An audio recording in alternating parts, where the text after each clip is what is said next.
Hi there, Mr. Sear the shop teacher here.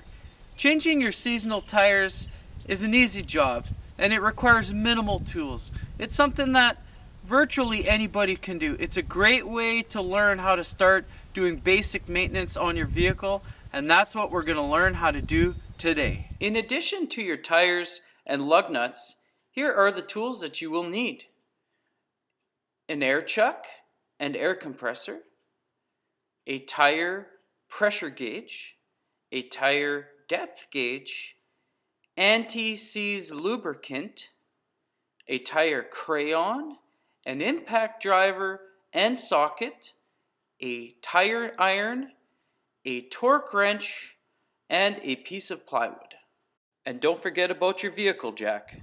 We don't want any injuries today, so before we begin, we're going to activate the vehicle's emergency brake. The correct jack placement is critical to preventing bodily injury and vehicle damage. Refer to your owner's manual for this information. On my vehicle, adjacent to each wheel well, there is an arrow on the rocker panel that indicates the proper jack point. As for your vehicle, refer to your owner's manual for this information, as it could be different. As you can see, the jack fits precisely underneath the rocker panel between two notches. To stabilize the jack, it is a good idea to place it on a small piece of plywood. Now that our jack is in place, we're going to lift up the vehicle just a little bit to take pressure off the suspension system, but we're not going to lift it up all the way. We want to make sure that that tire is still touching the ground. So here we go.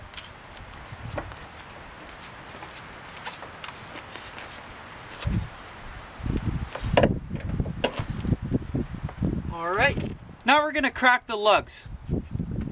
Remember, lefty loosey, righty tighty. And these can be a little bit stiff sometimes.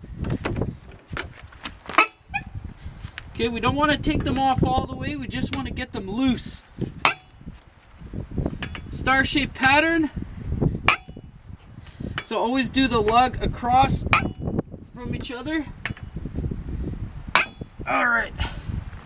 Now we're going to raise the vehicle so that the tire is lifted completely off the ground.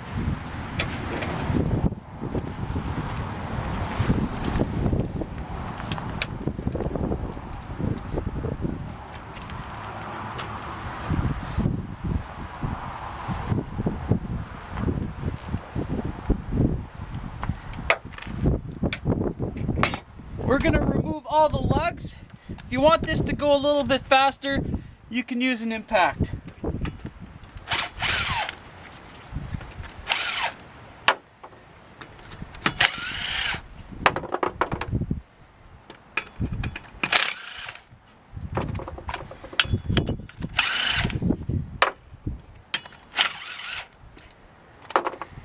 Now we want to get this tire to be loose. Sometimes they're a little bit stiff, so you have to kind of hit the top of the tire like that to knock it loose. Sometimes you might have to kick it loose. This time we didn't have to do that, so we just have to lift it off. Now that the tire's removed, I'm going to take my lug nuts and soak them in WD-40 overnight or for a couple days. What this does is it removes all the salt and the rust that's built up over the winter. This way my lug nuts are going to be nice and clean and ready for installation in the fall. So I've got some WD-40 and an old coffee tin here, and all I do is just drop them in there, and that's it. WD-40 does its magic. After removing the tire, it's critical to indicate where the tire was located on your vehicle. So in this case, we had a front driver's side tire, so I'm going to indicate on the tire FL, which means front left. So for that, I'm going to use this tire crayon. I'm going to put a big FL here on the side wall in the rear of the tire. That way next year, I know where to put this tire. Alright, so we're ready to put the tire on. While I've got all the tires off, I'm going to take this opportunity to do a tire rotation. I might as well. Why do it later? So I'm going to take what was in the right rear position last fall and put it now in the front left position. At the end of this video, I'll put up the diagram on the proper sequence for a front wheel drive vehicle. If you have a rear wheel or an all wheel or even 4x4 vehicle, the tire rotation sequence is a little bit different. Okay, I'm gonna put the tire on. I've got all the tools for my job. The last thing I want to be doing when I'm gonna put a tire on is be running around for tools. So I'm gonna take some Never Seize or some anti-seize lubricant, whatever you want to call it. I'm gonna put just a touch of it. You don't need to put a lot on each lug. This prevents the lug nuts from seizing. If you've ever had to take off a lug nut and it actually busted the whole stud off, you'll really appreciate this stuff. It's cheap insurance. Alright, so I've got that done. Now I'm going to take my tire, I'm going to mount it.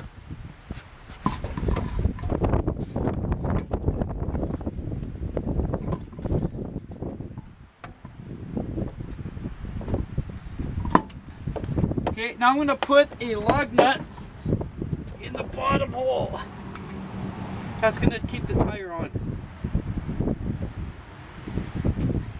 It's going to keep the tire from swinging out. Then I'm going to put all my lug nuts on by hand. Just get them at least started by hand.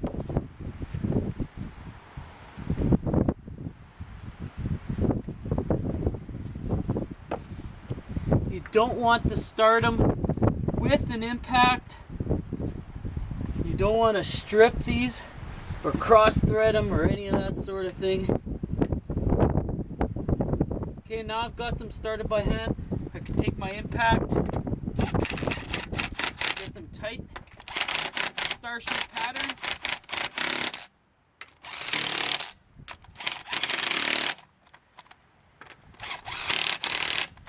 Okay, get them nice and tight. Do it all over again.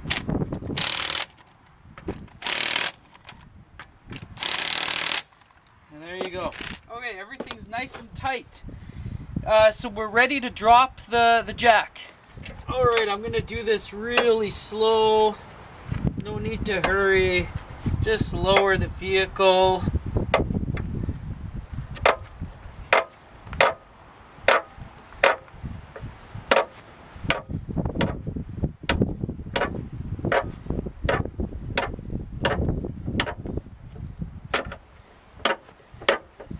Until that jack comes free.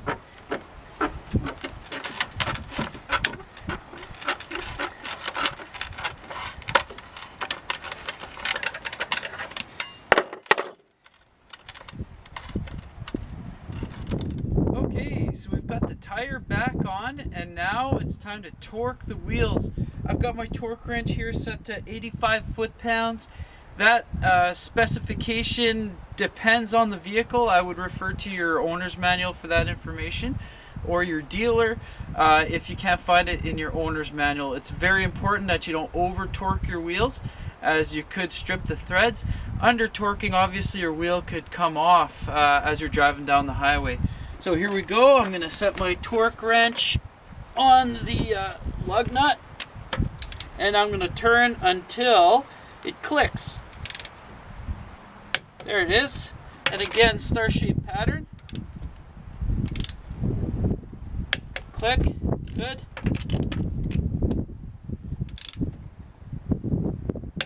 Good. Good. And double check all your lugs just to make sure you got them right.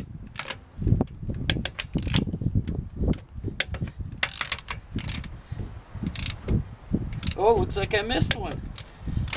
That's why you double check everything. Once I've driven about 100 kilometers with these wheels, I'm going to re-torque them just to make sure they've stayed nice and tight. Now that our wheels are torqued, it's time to check our tire pressure. Your vehicle's tire pressure information is found inside the driver door panel here. So we're just going to open up the door, and there's a label right here. It says front. It tells me the tire size and all that kind of information. And it also says 35 PSI. Now I'm going to take my tire gauge and I'm going to go check to see how much pressure I have in this tire. It says I have about 32 psi. I've got to get this up to 35.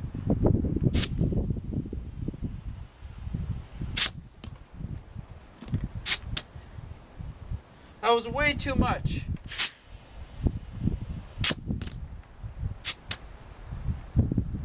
What's going on here? Bad tire gauge. Okay, I've got a better tire gauge here, one that actually works. So let's see where we're at. Alright, we're a little bit too high. Just gotta let some air out.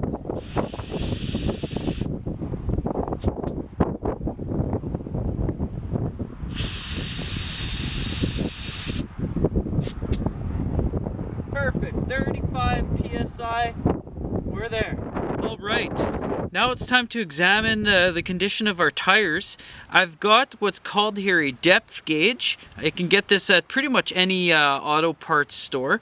And I'm gonna find what's called a wear bar on my tire, and I can see one right here. You can see them periodically throughout your tire between the treads. And I can see that this wear bar is even with the treads on either side. This tells me that this tire is pretty much cooked. It's not even good for another season. It's garbage. So I'm gonna have to get rid of these tires. There's no sense of even putting them away for the winter. But just so that you know how to use this depth gauge, there's another spot here. Let me just flip the tire over a bit, where I can see that the wear bar is slightly lower than the tread. So to measure the tread depth, I'm gonna have this little bar here stick out a little bit, push it, place it on the wear bar and push it down, and now I can see how much the treads stick past the wear bar, and then I can get a reading here. I look, and millimeter wise we're at about 2 millimeters, but this tire has very uneven wear. There's wear bars. It's worn right through in some spots, and other spots it's not. So I don't know. I wouldn't trust this tire for another year, so we're just gonna chuck it.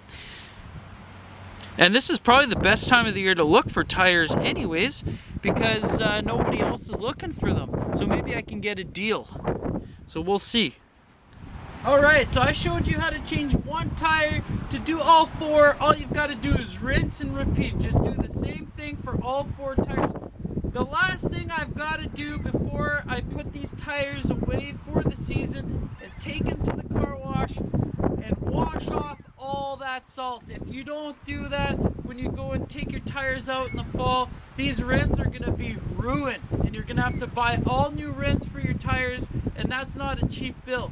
So don't cheap out, take them to the car wash, clean them really, really well. Like, get all the cracks, get all that salt off of there, and then dry them really well, and then store them in your garage in a nice cool and dry place for the summer, and then they'll be ready for you in the fall. So there you have it. Now you know how to change 4 seasonal tires, and you're well on your way to becoming a home mechanic. Don't forget to retorque your wheels after 100 kilometers, and if you have difficulty driving away after you're done, don't forget to take your emergency brake off. I'm Mr. Sear, the shop teacher. Hope you've learned something. See you next time.